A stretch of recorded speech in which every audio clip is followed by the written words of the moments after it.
Good evening, and welcome to tonight's program, hosted by the Commonwealth Club, Silicon Valley, and by Wonderfest, the Bay Area beacon of science. My name is Tucker Hyatt. It is my pleasure to introduce Brian Greene, Director of Columbia University's Center for Theoretical Physics and author of Until the End of Time, Mind, Matter, and Our Search for Meaning in an Evolving Universe. Brian is renowned for his groundbreaking discoveries in superstring theory, including the co-discovery of mirror symmetry and of spatial topology change. Brian has hosted 2 Peabody and Emmy Award-winning NOVA miniseries based on his books, and he is co-founder of the World Science Festival. The Washington Post called Brian the single best explainer of abstruse concepts in the world today. The single best explainer of abstruse concepts in the world today. And his previous best-selling books have sold more than 2 million copies worldwide.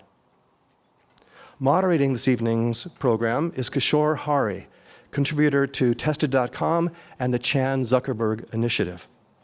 Ladies and gentlemen, please join me in welcoming Brian Greene and Kishore Hari.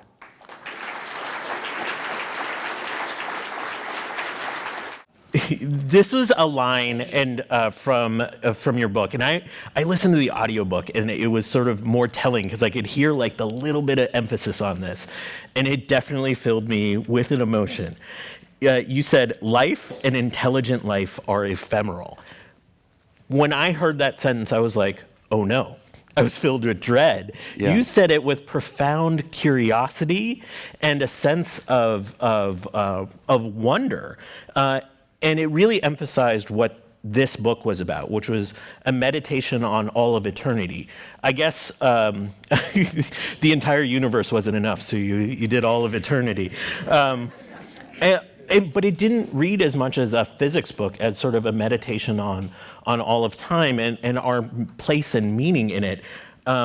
Why that? Why eternity? Yeah, well, the book has as a theme this singular quality of the human species, that we recognize that we are impermanent. We recognize our own mortality.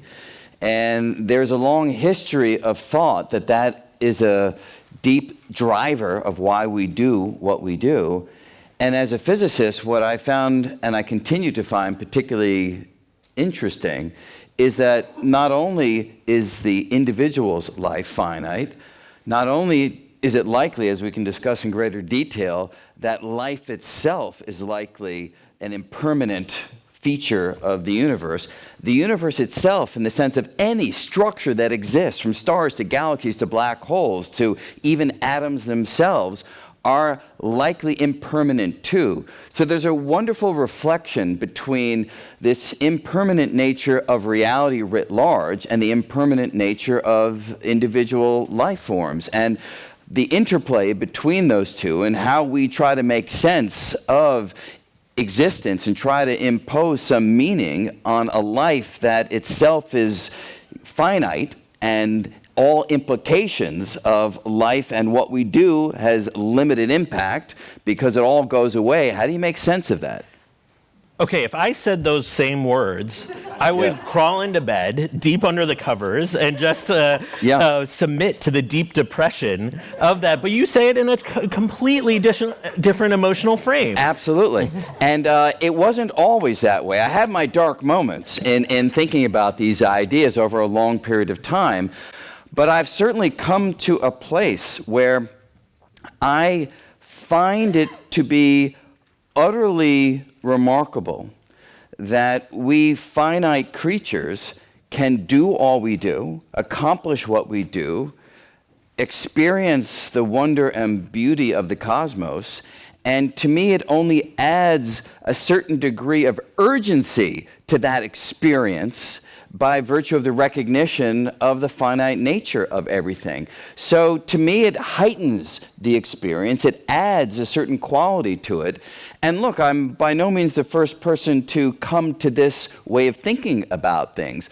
There are so many works of literature that have explored the possibility of immortality at various levels and various definitions, almost all of them turn out badly, right? Almost all of them wind up coming to the conclusion that it's not what you thought it was going to be.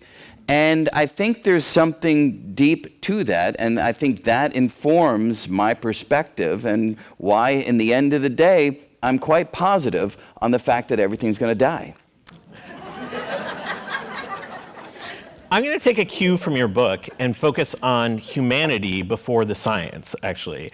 And I want to ask, has this always been your way of thinking? You have been quite open, especially on this tour, about your family roots. Your father wasn't a scientist. Your brother not a scientist. And I'm curious how your upbringing and your relationships with them influenced your perspectives here. Well, upbringing and relationships have, a deep impact. Even more locally, I can turn to the book in a moment, but hobbling up on this stage, that actually has a deep connection too. I was raised Jewish, and we kids, my siblings and I, desperately wanted to have a Christmas tree growing up. And my mother was, no, we don't do that. And so I grew up and rebelled. And my family, we have Christmas trees each and every year. And this year, when discarding the Christmas tree, I bent down really deep to pull it out of the base and herniated a disc in my back, which is the origin of that.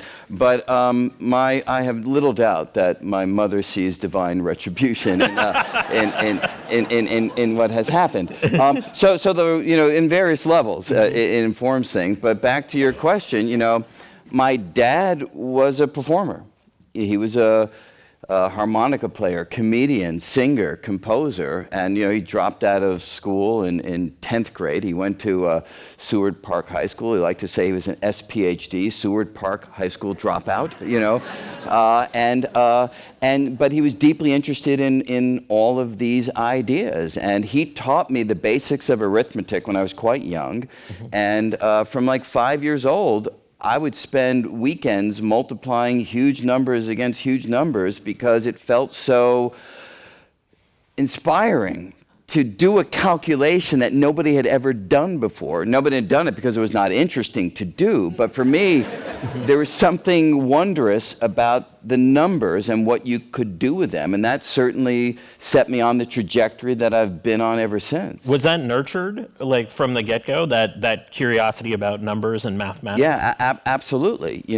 Again, my dad's education was totally on his own from reading, magazines and books of that sort. But the deep curiosity that he had drove him to spend time with me on things that were not really in his sweet spot, but he found it exciting to just set me off and set me going. And that really was where, for me, it all began. In good scientist fashion, I'm going to have us define our terms before we get into the kind of meat of the book. And with this book that deals with all of eternity, the one near constant that's discussed often is time. So let's talk about time. How do you view time? What is time? Is that a thing that is answerable? I think it is answerable. We certainly do not have the answer today, which is kind of a strange state of affairs because we use the concept of time all the time. We can't even get away from it even in that single sentence. And we also have developed devices that can measure temporal durations to fantastic accuracy. But the weird thing is, if you then ask us, what is it that you are measuring? It's very difficult for us to give a precise definition. We mumble things like, time is that quality of the universe that allows for change to take place, right? Because we notice that time has elapsed by virtue of something in the environment being different. The position of the sun, the position of a second hand on a watch, or things of that sort.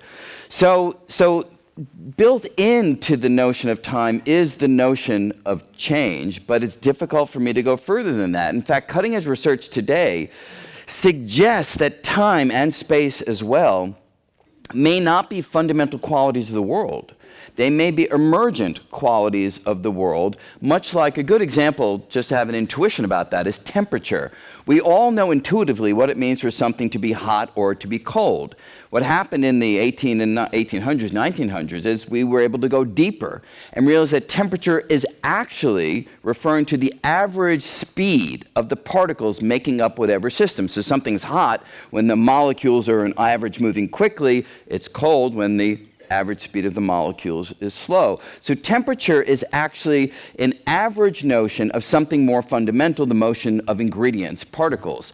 Could it be that space and time themselves are like temperature in that they are not fundamental qualities of the world, but rather are average features that rest upon, live upon fundamental ingredients like the atoms of space and time? Those are the kinds of questions that we think we need to address to fully understand what time actually is. So I'm going to ask a question that is meant to sound profound, but I think it's not. So for this, following that same logic, can I ask you what is mass? And you won't be able to say what it is or what is charge. Like these things that we were taught for years upon years that are fundamental natures of the universe, but you're saying maybe those aren't. We can't actually answer that question in the lexicon we have. That's right. That is not a trivial question. It's a deep question, and it really speaks to how physics gets done. So usually when we're faced with a puzzle like that, what do you really mean by the mass of something? What do you really mean by the charge of something? We feel that we've given enough of an answer to go forward if we can tell you, well, here's how you measure it. And here are the implications of having a certain amount of mass or a certain amount of charge. So we know that if you have a certain amount of mass, for instance, it will exert a certain gravitational pull on other mass that's nearby or at a given distance. We understand that if a particle has a certain electric charge, we understand how it will move in the vicinity of an electric or a magnetic field. So we have an operational definition of many fundamental qualities in the world, but if you push me hard and say, but no, like what is mass or what is electric charge, I can't give you the kind of answer that will feel satisfying. So colloquially, you can define it by what it does, yes, but you can't talk about what it is. is. Yes, so we substitute does for is as a means of being able to go forward. And look, this has been an enormously successful strategy. Right? So even though I can't give you a first principles definition of what electric charges or even magnetic qualities are, what we can do is we can take our equations of quantum field theory and we can model the electron and we can calculate its electric and magnetic properties, in particular its magnetic properties, to 10 decimal places. And then we can measure its magnetic properties using our operational definition of charge, and it agrees with our calculations decimal by decimal, number by number, not down 10 decimal places after the decimal point. That tells you that there's some deep truth in what you are doing, even if you can't give the is definition, you can only give the does definition. So following that logic again, I'm going to go to something emergent, and I'm going to ask it in this lexicon now. What does the Big Bang? Which is something that happens early in your book. That's right. So we describe the Big Bang as a certain configuration of the universe, a certain configuration of energy and space and time. We assume that they're already there. And the Big Bang is the rapid swelling of space through time that allows us to make predictions for what the universe should be like today based upon this particular event that we believe took place in the distant past. And the wonderful thing is we can make predictions for the temperature variation of the night sky in deep space, and we can measure it with really fancy space-based thermometers, and the temperature variations agree with the mathematical calculations. And that, again, is one of those pieces of evidence that makes us feel, yes, we don't fully understand how the universe began. which is often how people think about the Big Bang. That's a theory of how the universe began. It's not. It's a theory of how the universe evolved, assuming it already came into existence. And with that understanding of how it evolved, we can make predictions, and the predictions are borne out by observation. So does that that turn of phrase give you any pause? Which turn? That the universe was already in existence and the Big Bang explains what happens essentially next. That moment of the universe was already in existence. Yeah. It gives me a great deal of pause. Because look, the goal of the research that we are doing and have been doing is to give as complete an account of why the world, the universe, is the way that it is. And obviously, a key part of that story is truly understanding the origin, how it got started. Why there is something rather than nothing is a question that we have struggled with and continue to struggle with. And until we have some insight into that, there are some big unknowns in our understanding of the universe. But the part of the story that makes us feel at least comfortable with our ignorance of how it truly got started is if we go a tiny fraction of a second after it got started, and I'm talking a really tiny fraction of a second, 10 to the minus 20, 10 to the minus 30 in some theories of a fraction of a second, we can run the equations forward and understand why, when we look out into space, we see the things that we do. So that's pretty good, even though it's incomplete. So I have to ask, I want to advance the clock like a billionth of a second, or maybe even less, even slightly more than that, because you spend some time talking about inflationary theory in the book, which is that very early in the universe. What is the actual number? Like how far into the universe? Call it 10 to the minus 35 seconds. Okay, I was off by a factor of a lot. Yeah. And you spend time on it because it is this emergent period, and it also doesn't. It runs counterintuitive to at least how I remember the Big Bang being taught to me as a theory. That there's this period of inflation. So maybe you can take us into inflation. Yeah. So the big puzzle, even just assuming that the universe somehow came into existence, not even trying to struggle with that deep one, is what set the outward swelling of space off in the first place, right? I mean, what was giving the outward push? And it's a real puzzle because the dominant force in a situation like that is the force of gravity. But gravity, from our experience, is a force that pulls inward. It doesn't push outward. Mm-hmm. So what do you do about that? And the remarkable thing, and many of these ideas go back to Albert Einstein in one form or another, but in the late 1970s, early 1980s, scientists basically rediscovered an idea that does go back to Einstein, which is, in Newton's theory of gravity, gravity only pulls inward. That's the theory of gravity that we teach to high school kids. But in Einstein's general theory of relativity, his more refined description of the force of gravity that he gave to the world in 1915, it turns out that the behavioral repertoire of gravity broadens. Of course, it can pull inward, as in Newton's theory, and is valiant in describing common experience.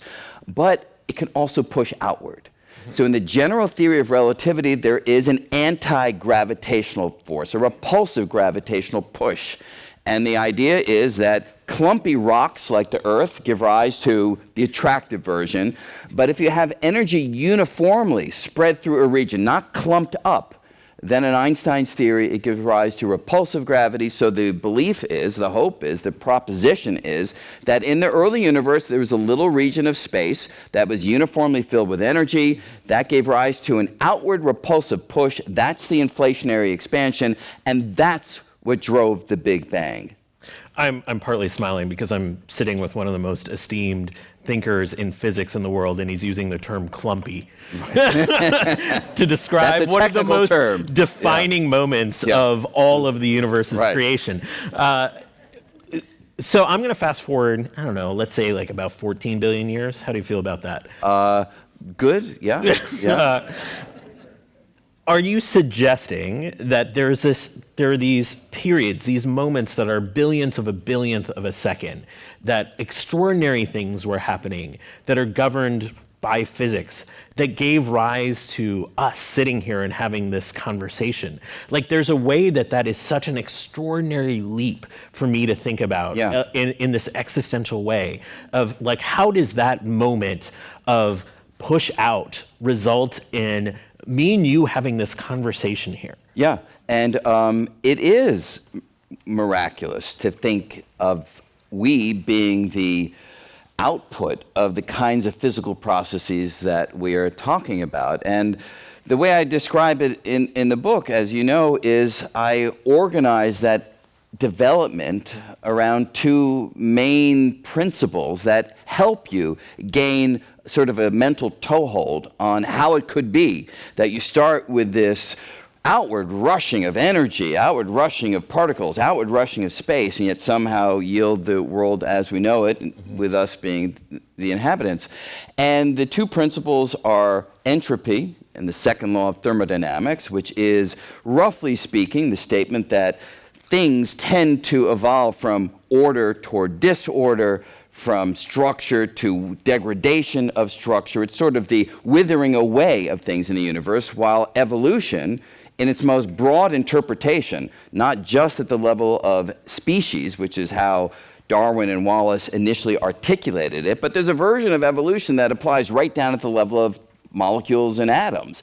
You can have not only competition between distinct species for the limited resources in the environment, but you can have competition between different species of molecules that have learned the trick of making copies of themselves, and those that replicate fast and efficiently and with great stability are the molecules that will be really good at grabbing the resources in the environment, and they will be the ones that dominate the molecular demographics. So you have, in that sense, you can build up structure by virtue of replicating molecules being really good and mutations that are even better, and the mutations can yield ever more complex molecular forms, with entropy riding along being ultimately the force that will cause these complex structures to degrade. But you're not positioning evolution and entropy as two sides of the same coin. Not quite.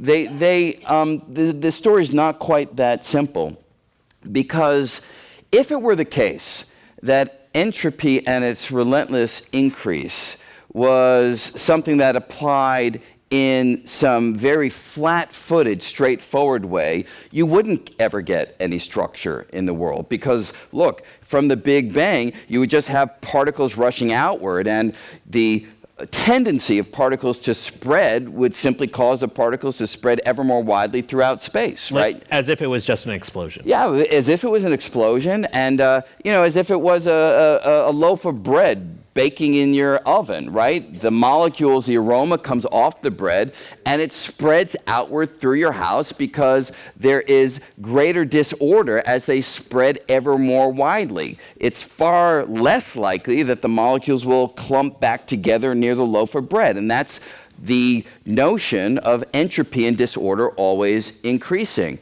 What changes the story in the universe, as opposed to your kitchen and your house, is the force of gravity in its attractive version. Because if you have enough particles in a region of space, gravity can then pull those particles together and create clumpy objects like stars. And the beautiful thing, and it takes a little bit of thought to go through this, but just to tell you how it works, when stars form, they are actually ordered entities. And you'd say, well, how can an ordered entity form? It's supposed to be going the other direction, from order toward disorder. How are you going from disordered particles to an ordered star? And the answer is, in the process of building the star, the ingredients give off enough heat and light so that there is disorder that is injected into the outer environment.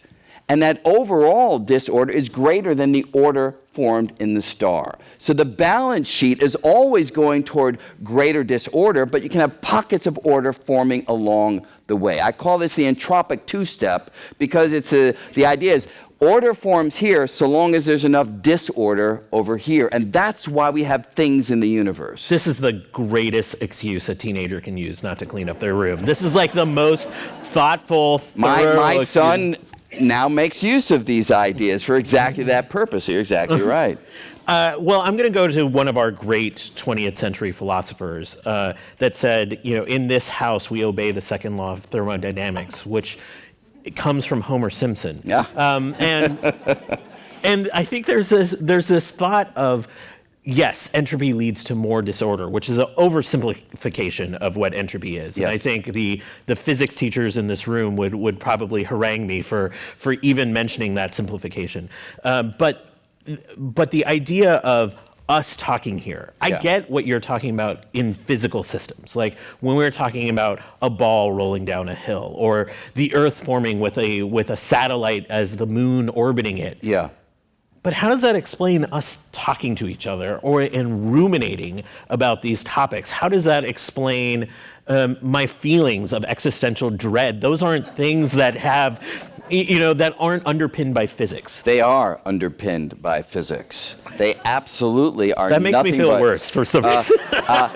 Well, again, much as we discussed, the impermanent nature of life in the universe, and there's a positive spin that I think naturally emerges when you think about it with great focus. I think the same thing applies as well to life and consciousness. So when these particles begin to come together into ever more complex molecular forms, and they replicate themselves, and they mutate, and they create even more complex molecules, and at some point, the molecules learn another trick, which is to store information, instructions within their physical makeup that allows them to create even more complex molecules, not through replication, but rather by providing an instruction set for how the particles should come together. And over time, you yield the complex molecules necessary for life. The details are the stuff of cutting-edge research, so this is not a story that's fully been written.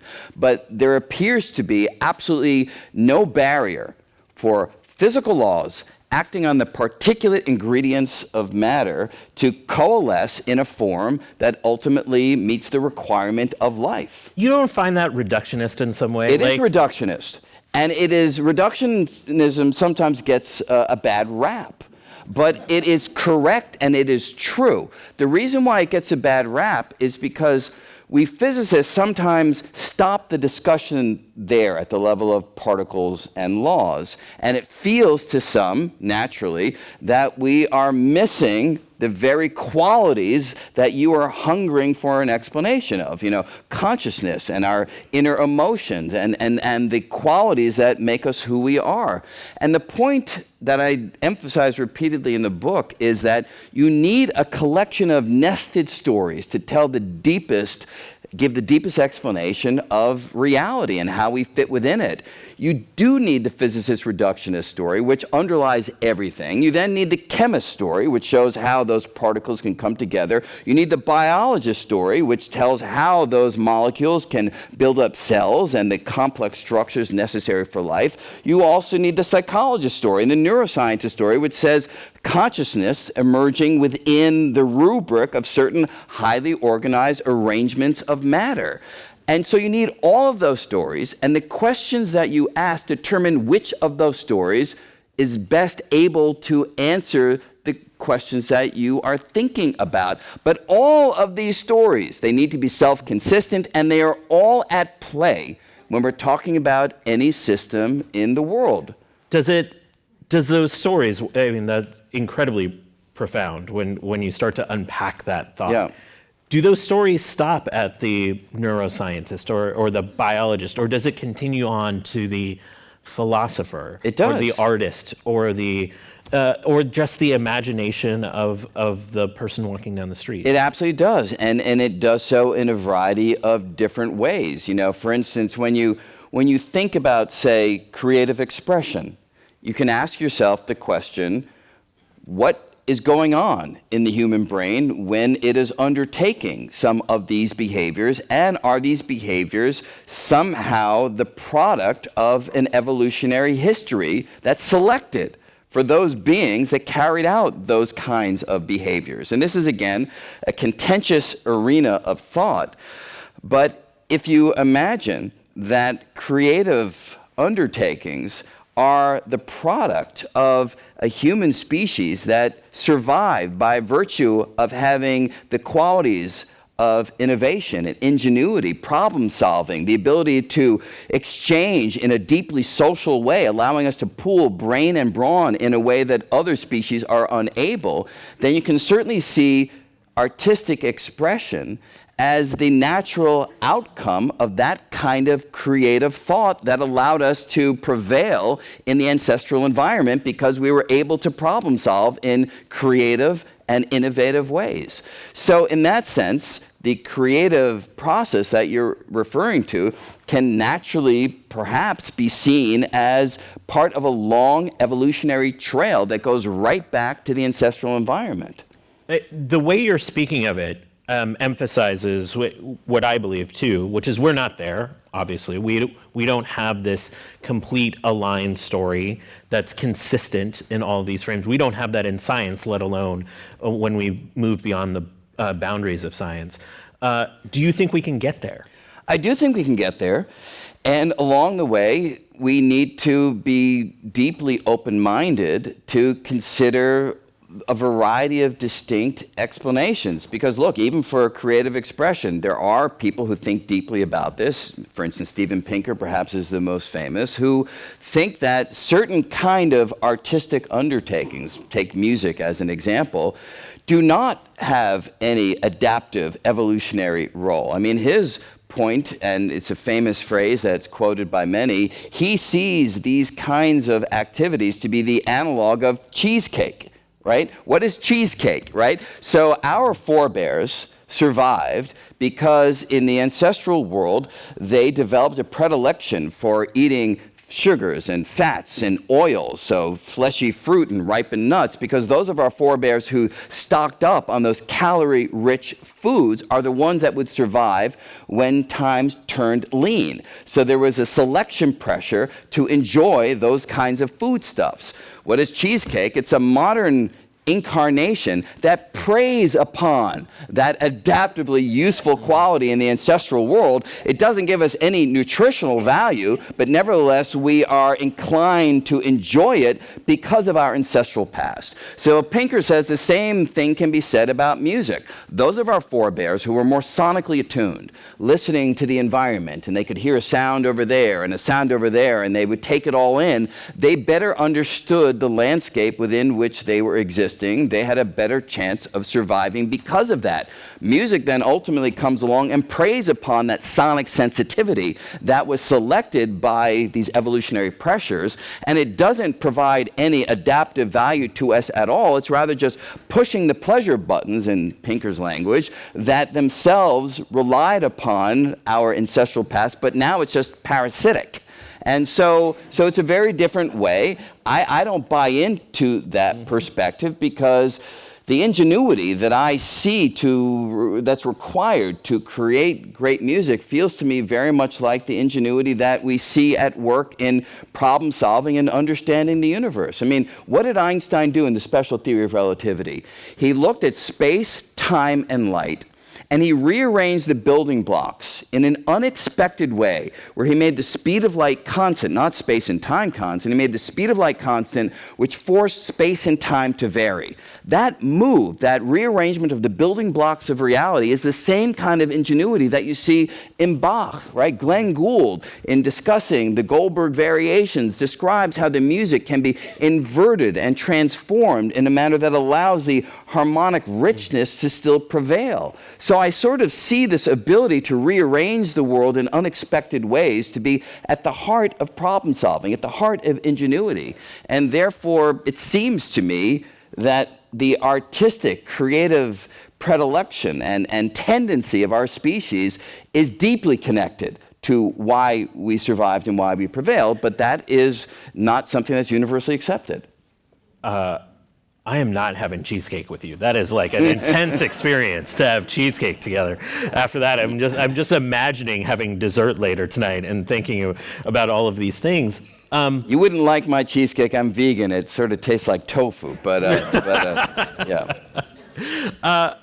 But to expand upon this idea, because science isn't the only one that's approaching this kind of question of consciousness. It's been wrestled with before science was a thing. Yeah.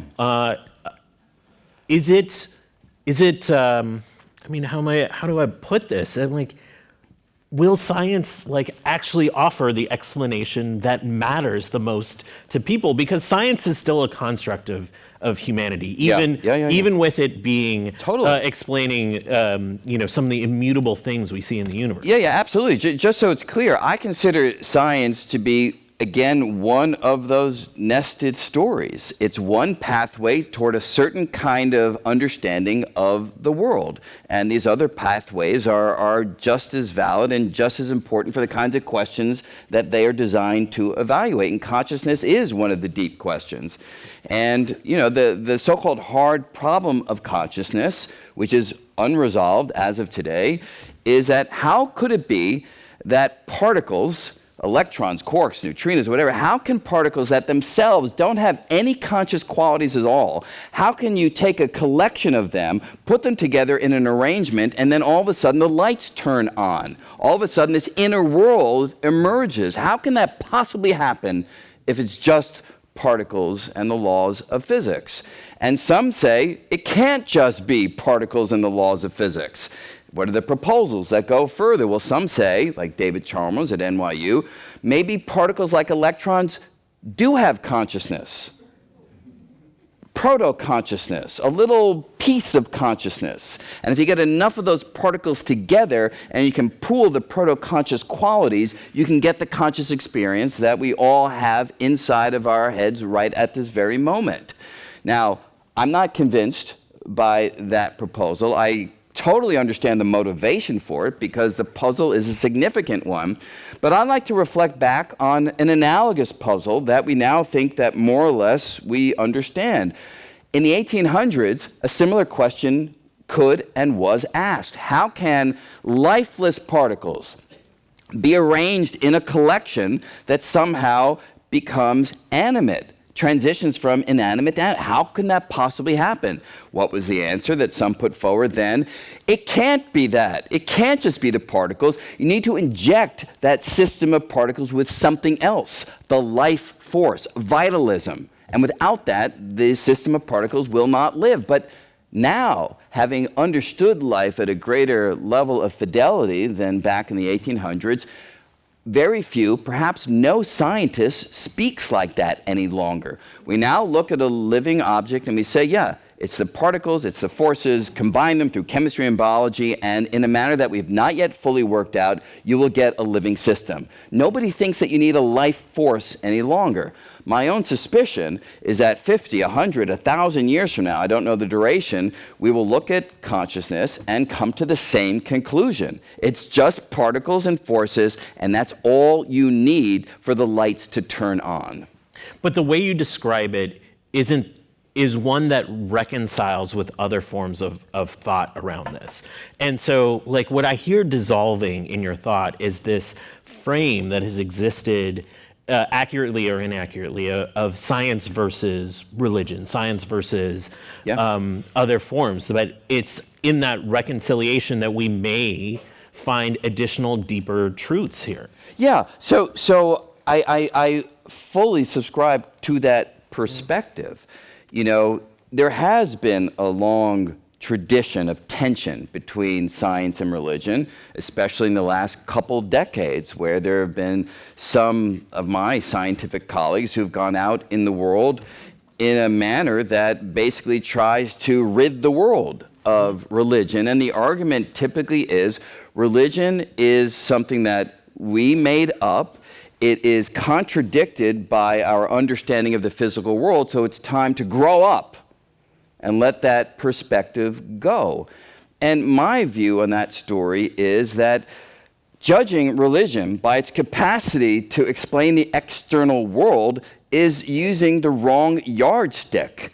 Religion was not developed in order to be able to truly understand the external environment. You will never use religion to calculate that electron's magnetic moment to 10 decimal places. That kind of question is in the sweet spot of physics. It is not in the sweet spot of religion. But there are other questions that are in the sweet spot of religion, or let me talk more generally, spirituality, right? If we try to understand our internal worlds, our conscious experience, how we engage with that external world, then that kind of inward journey, that spiritual journey, is something that religion, at least for some, can offer a powerful guide. You know, there's a great and profound book on religion that doesn't seem to be read as much today as it should be. It's William James' Varieties of Religious Experience, published in 1905, based on 20 or so lectures that he gave in Scotland in 1902 and 1903. And here's a scientist, a psychologist, a respected psychologist, who goes through the kinds of religious experience that exist in the world and the roles, the important roles that those experiences play. And by the end of the lectures, by lecture 20, he sums it up in a way that is remarkably poetic. He describes religion and spirituality as something that allows us to understand the terror and the beauty of phenomenon, that allows us to deeply understand the voice of the thunder, the gentleness of the summer rain, the sublimity of the stars. And it's that inner capacity to feel the world, as opposed to just lay out its nuts and bolts in the way that we physicists do, that is deeply important and a vital role for religion and spirituality in the world. So to me, that's another one of the stories that needs to be combined within the collection to have a full understanding of the human experience. Whew.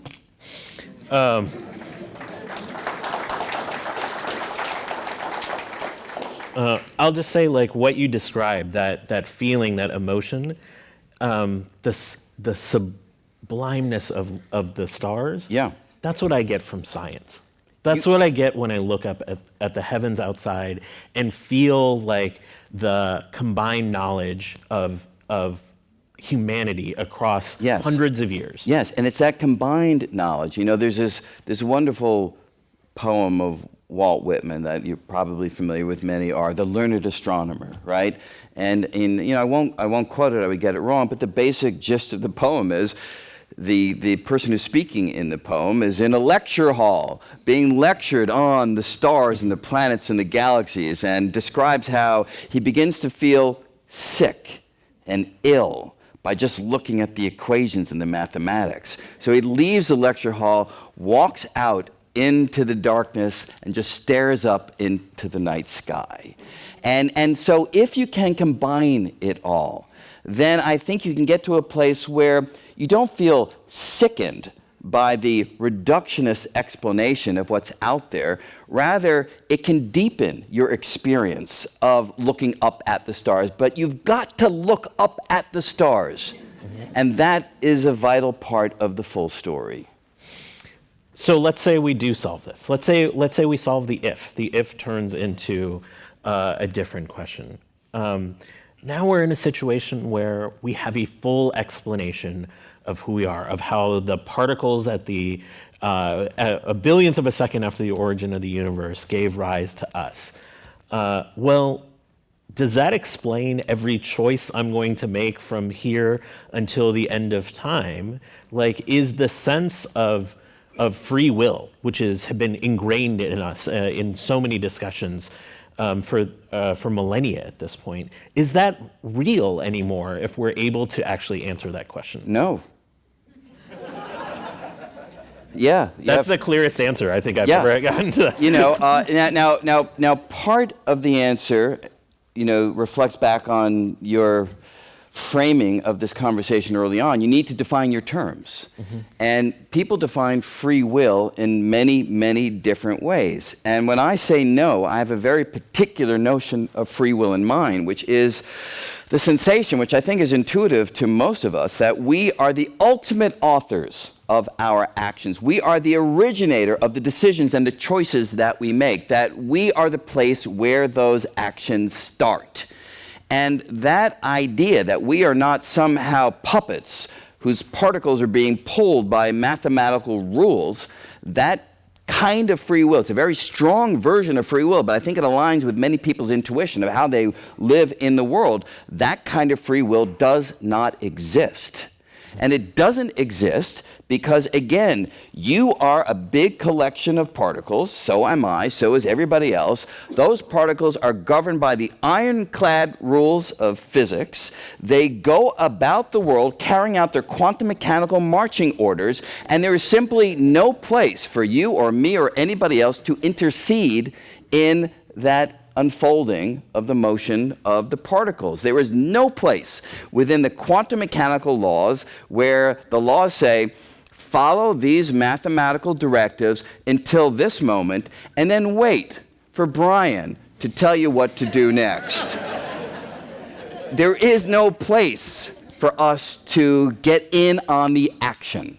And that's the sense in which that kind of free will is absent. And that's a beautiful example of how the nested stories need to be internally consistent. Up here at the human level, we can certainly describe the sensation of free will, the experience of making a choice. But when you then attempt to make a fully consistent story that brings in the physicist reductionist account, you need to think about your language in a somewhat different way.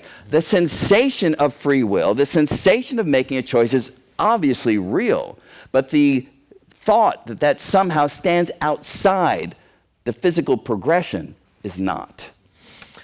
So I want to go inside some of these stories because we're still building those nested stories right now.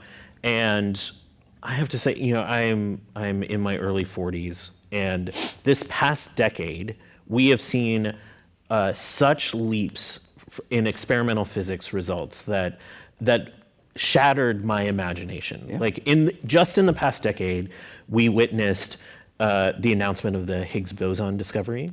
We were here on Earth when a gravitational wave that originated 1 billion years ago rang two bells on Earth, and just in the last year, we imaged a black hole, which is it's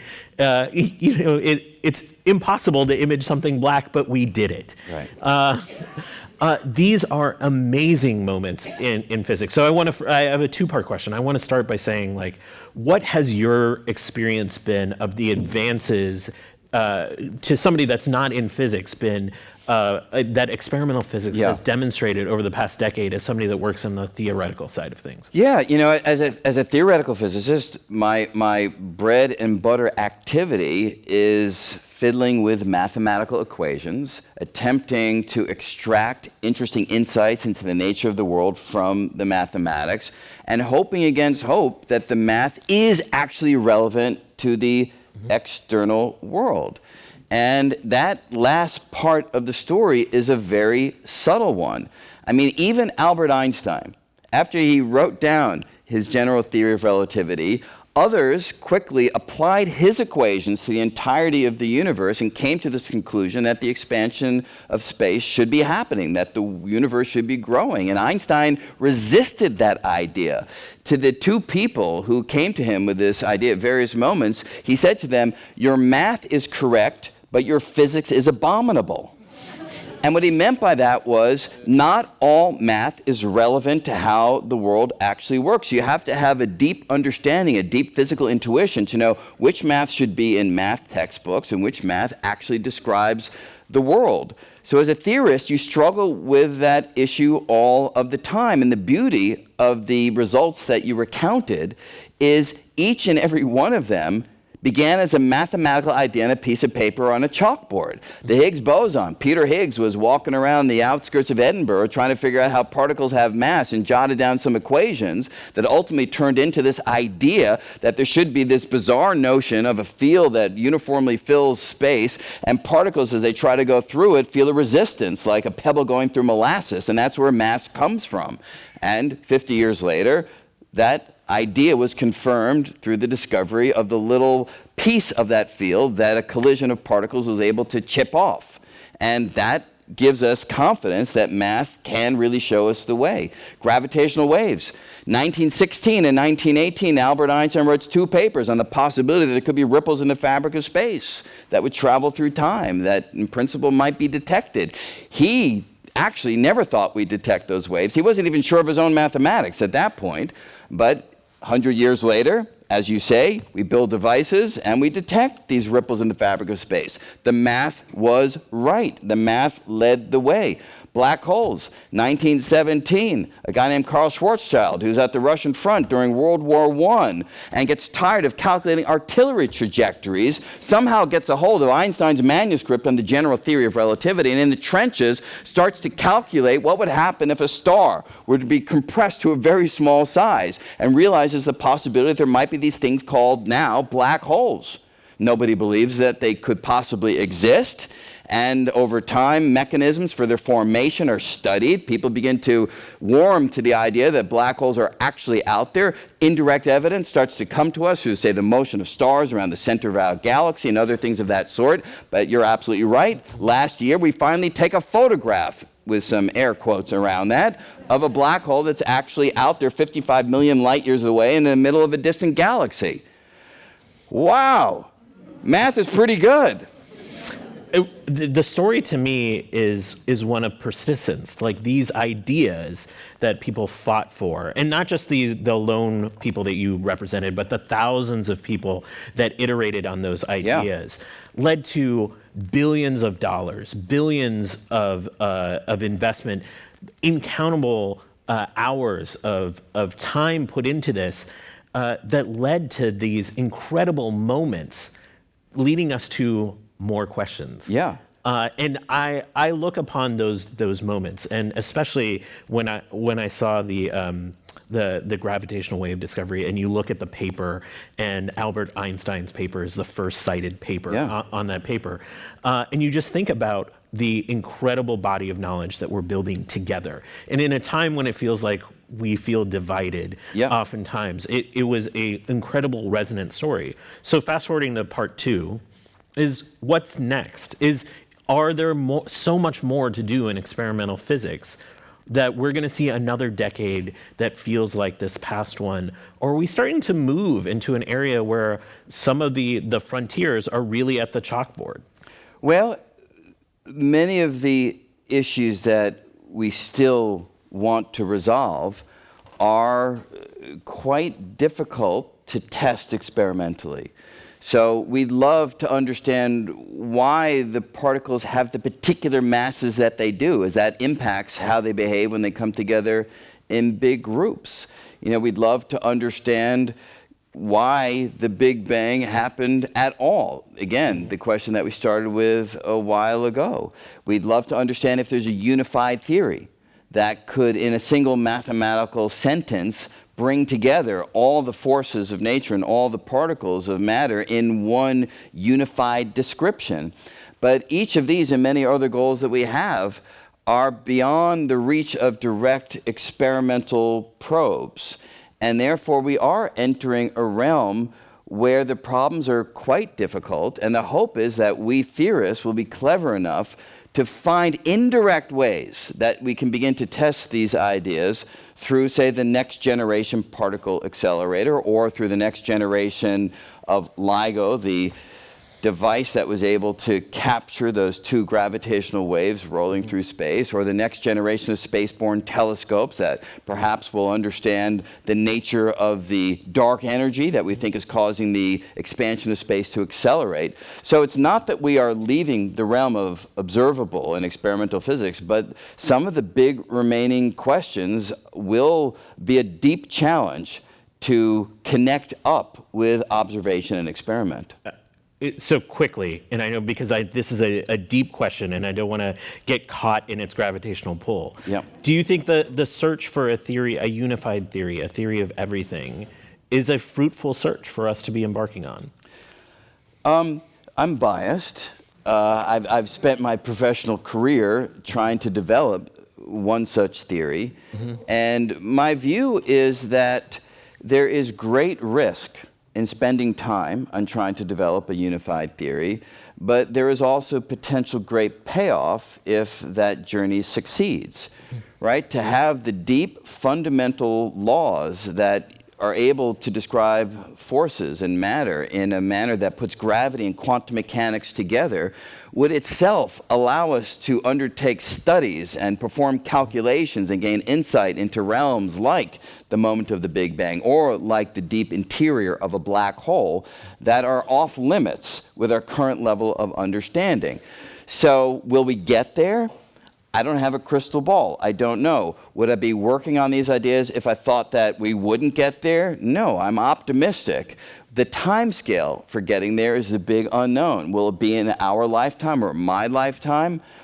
I'm not sure. I suspect not. But nevertheless, this collection of particles will consider itself part of the journey. And that, to me, is deeply gratifying. You know you're in trouble as a moderator when the physicist starts asking rhetorical questions. I want to bring us to the now. Yeah. You in particular, Yep. Somebody who's dedicated his life to public communication through multiple books, series on PBS, really examining the interface of science and society. You started the World Science Festival in New York, which is now in multiple countries. There's this sense that science itself is under attack. And a lot of people feel this way. Yeah. Do you feel this way? And how do you sort of see the nature of that conversation evolving over the next decade? Yeah, I mean, with the nature of the current administration, it's hard not to feel under attack, or at least to feel that the work that you're doing is devalued in a very significant way. Thankfully, the holders of the purse strings have succeeded for the most part in protecting a lot of the funding that keeps us going. So it's not as though we have been radically cut. We certainly are on a downward trajectory at the level of support, which is disheartening.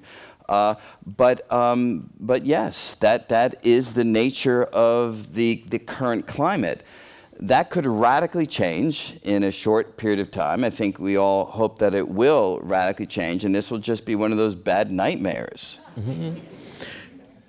In that context, you've emphasized so much of your career on making sure that children have access to great scientific resources, that they're engaged in these same searches. So one of the questions I heard when I was talking to the audience in line was, how do we keep that as a renewable resource? Because whether funding goes up or down over a 2-year cycle is kind of immaterial in the context of how the next generation engages and the opportunities they have around science. Yeah, I mean, I think there's a two-pronged approach. There's the so-called informal science education, which is certainly what it's called by the National Science Foundation, which is the kinds of activities where you try to reach the next generation outside the formal educational system. And that's the route, for instance, that we have taken, because it is very difficult, A, to change the formal educational system, and B, there are some absolutely great teachers out there in the world, but the nature, the structure of the formal educational system is not one that is particularly adept at inspiring wonder. And that's what you need for the next generation to want to participate in these kinds of ideas. And I can speak for myself, even though it's anecdotal. My experience in talking to kids from various trips that I do around the country is that this is a fairly uniform experience. My kids, their interest in science is largely based on trying to do well on the next quiz, trying to do well on the next exam. When I kind of try to take them beyond that, they're not that interested, because there is such incredible pressure upon them from each and every course that they are taking to try to do well in an assessment. And so we are so incredibly assessment focused that we drain a lot of the inspiring nature of these ideas. So I think it's absolute. Look, I'm not trying to be soft on rigorous education. kids need to understand how to deal with mathematical equations and understand parts of the cell and so forth. But if you don't have a parallel track that takes them out to the stars, then you leave them with a lifeless sense of what this thing called science is all about. I guess sometimes you just have to go look at the stars. And You look do. Up. I want to leave you with this quote. It's from a physicist that I really revere. It goes, "All these equations, theorems, laws have no intrinsic value. They are, after all, a collection of lines and squiggles on chalkboards and journals and textbooks. Their value comes from their understanding and acceptance, and worth from the minds they inhabit." And I read that to you because when I got the audiobook, a version of your book, I heard you recite that line and near the end of your book. And it brought me to tears, because it was the idea that it is not about developing the equation that it's going to solve it all. It is about how that finding, that discovery is translated to everyone else that matters. Yeah, I think I happen to agree with that sentence. That's that good, you because read. you wrote it. Yes, so. exactly. And moreover, I would even go further, as I do in the book. You know, I am of the persuasion that there is no such thing as an external notion of good, of evil, of right, of wrong, of morality or immorality. Everything that we hold dear, we impose on the external world by virtue of experience and by virtue of what takes place inside this gloppy, gray thing inside of our heads. And included in that is the urge to deeply understand the nature of reality, to deeply understand the equations and the mathematics that describes as much of the world as we can possibly put into that framework. But the value of all of this, the origin of all of this, the meaning of all of this is completely manufactured. And to me, much as we were saying before, I see that as a deeply positive quality of these undertakings, because we are not taking something from the external environment that's imposed upon us by some deity or imposed upon us by some universal force that's out there. There is no universal answer hovering in the depths of space and waiting for us to find it. Rather, we are the product of the mindless, purposeless laws of physics. And that is deeply inspiring when you recognize that we are the product of a nearly infinite collection of quantum processes stretching back to the Big Bang, each and every one of which could have gone that way instead of this, yielding a universe in which none of us would actually be here. And yet, against those astounding odds, we are here. And it's even more than that. Not only are we here, we are these exquisitely ordered collections of particles that can do amazing things, right? In a flitting burst of activity, we can experience beauty. We can illuminate mystery. We can have wondrous experience of the universe. And to me, that just fills me with a sense of gratitude for being here, a gratitude that borders on reverence. And that kind of reverence for our existence at this moment, regardless of the crazy stuff that happens in the local environment around us, to me adds a certain kind of positive, deeply felt quality to the world, which I think is a vital way of looking at how we fit into the grand whole. I'm definitely